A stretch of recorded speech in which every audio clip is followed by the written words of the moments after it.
What's your name? Hey, good afternoon. My name is Kevin Murray. I'm a student here at San Jose State, working on a high school teaching credential. Nice. So, what role do you think the youth vote will play in this election? Well, typically the youth vote doesn't turn out well. The 18 to 24-year-old gap generally has a low turnout. It's not that they're not interested, but they're at a stage in their life where they're so busy that it's not as important to them. As they get older and they finally buy a house or get some kind of investments going, they finally become a little more interested in politics because they want to protect what wealth they've acquired over time.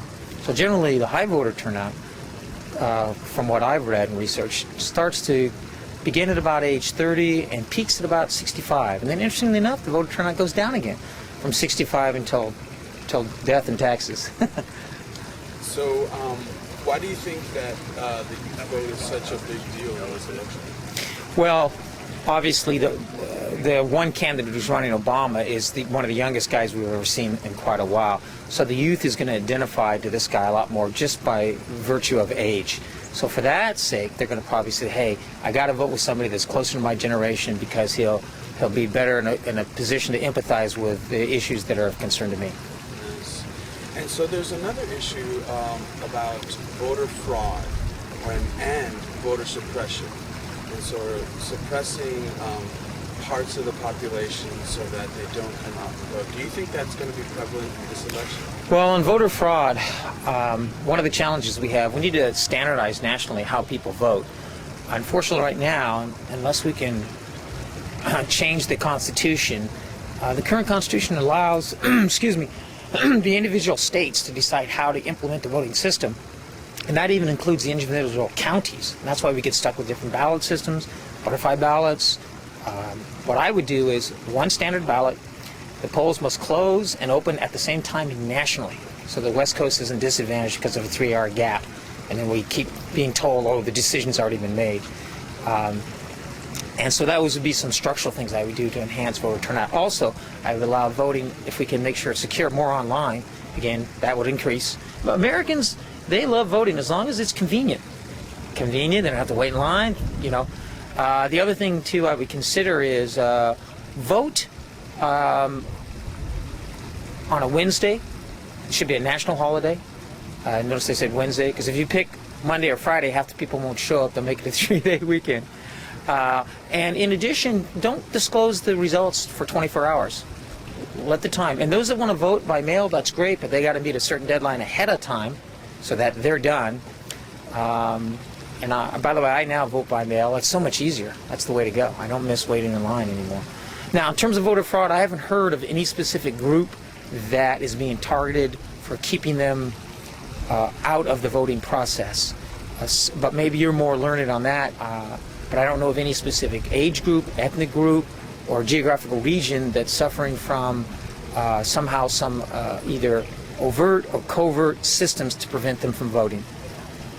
So what issues are really important to you on this election? There's probably 3 that really ring a bell. The first and most important issue is a total transformation of our energy economy.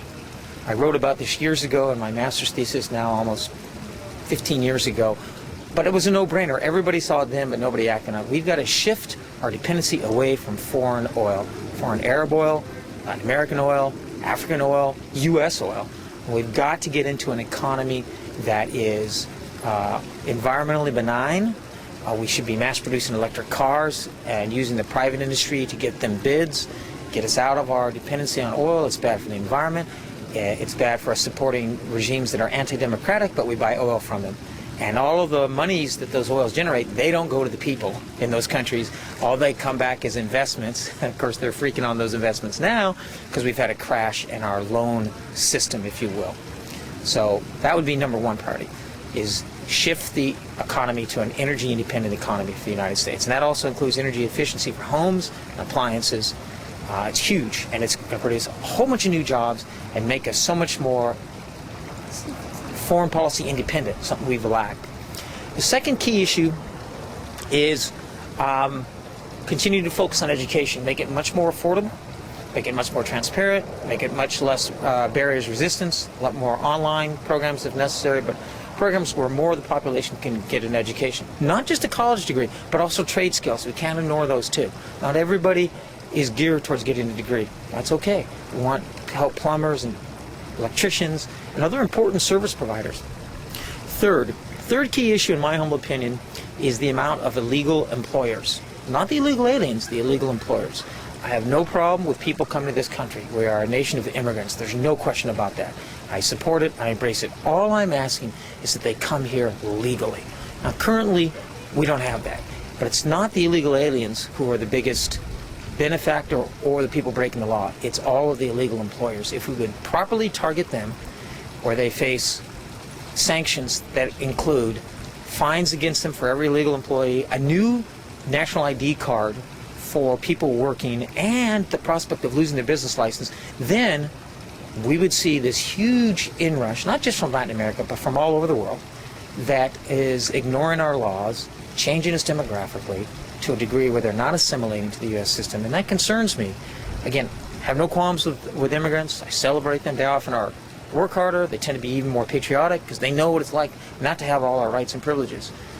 But I think we're being taken advantage of in great numbers, and it's being promoted by the business class, the legitimate business class, that's hiring these people at lower wages and taking advantage of them, and fellow groups from the same minority groups who secretly know how to hire cousins, brothers, aunts, and uncles, and or other relations, perpetuating this problem.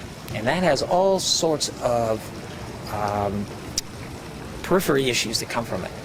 Lower education scores, schools overpopulated, medical systems taxed and strained, our prison population is dominated by Hispanics and gangs that flourish with that, all a function of education, lack of jobs.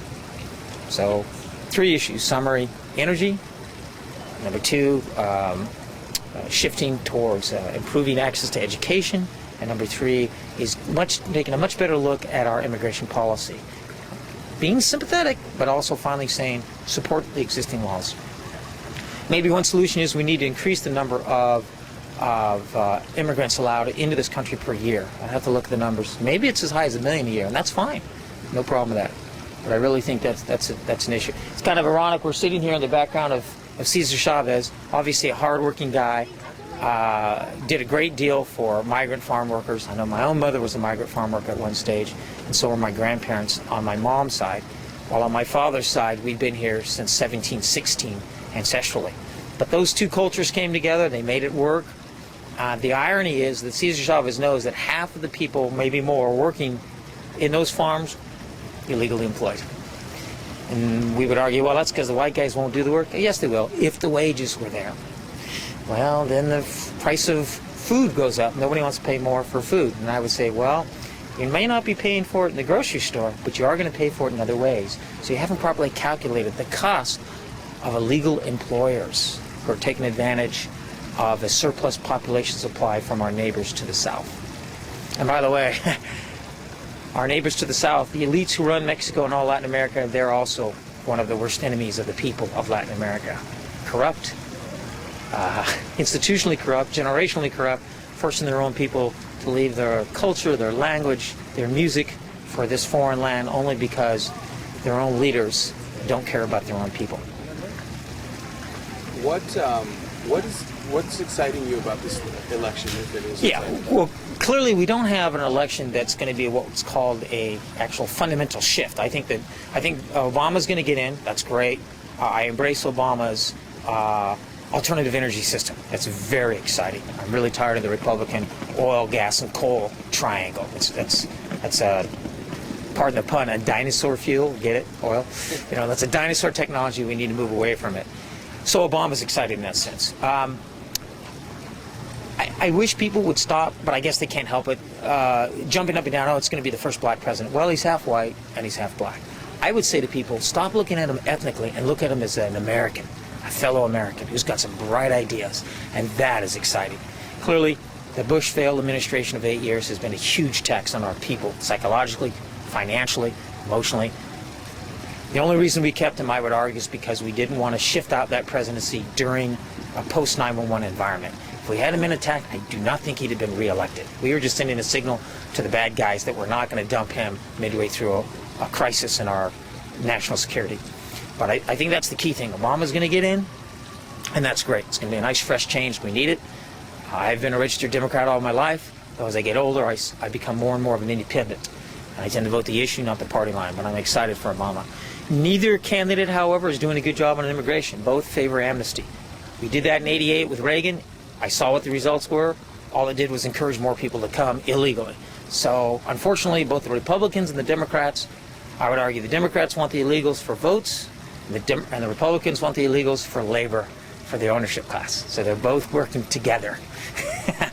So in either way, I'm a voice in the wilderness. So that would be my only X against, not just Obama, but also against McCain. But I think Obama's going to do well. He's a young, energetic man. He needs to be. That's a tough job. And he's going to be like Clinton with gray hair during his second term. But I wish him the best. And anything's better than what we've had in the last 8 years.